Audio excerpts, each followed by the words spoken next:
జై శ్రీమన్నారాయణ. మనం ఈరోజు తిరుప్పావైలో 9వ పాసురం గురించి క్లుప్తంగా తెలుసుకుందాం.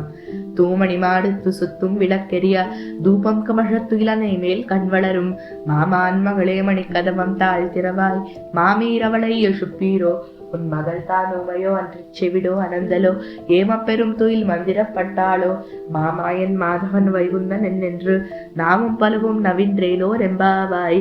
శుద్ధమైన మనులతో నిర్మించిన మేడలో చుట్టూ దీపాలు వెలుగుతూ ఉంటే, ధూపం పరిమళిస్తూ ఉంటే, నిద్రపోగానే నిద్ర వచ్చేడు వంటి పడక మీద సేవించినటువంటి ఓ అత్త కూతుర, మణి నిర్మితమైన తలుపుని తెరువమ్మ. ఓ అత్త, నువ్వైనా ఆమెను లేపు.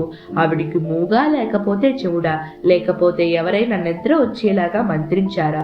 మాయావి, మాధవ, వైకుంఠవాస అని 10 పేర్లు చెప్పి ఆమెను లేపండి అంటూ 9వ పాసురంలో 4వ గోపికని మేలుకొలుపుతారు గోదమ్మ.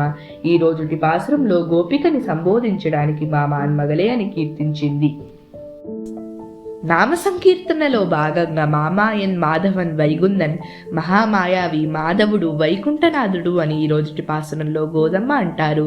తిరుత్తన్క దీపప్రకాశల సన్నిధి కాంచీపురంలో వేంచేసి ఉన్నారు. తిరుగటిక షోలింగరి ఘటికాచలం లక్ష్మీ నృసింహస్వామి అక్కడ వేంచేసి ఉన్నారు. ఇక్కడ ఒక ఘటిక సమయమైనా ఉండాలి అంటూ ఈ 2 దివ్య దేశాల్ని అనుగ్రహిస్తారు గోదమ్మ ఈ రోజుటి పాసురంలో. ఈనాటి పాసురంలో 4వ ఆళ్వార్లైన తిరుమలశై ఆళ్వార్ని మనం స్మరించుకోవాలి అంటూ గోదమ్మ అనుగ్రహిస్తారు. జై శ్రీమన్నారాయణ. ఆండాళ్ తిరువడిగలే శరణం.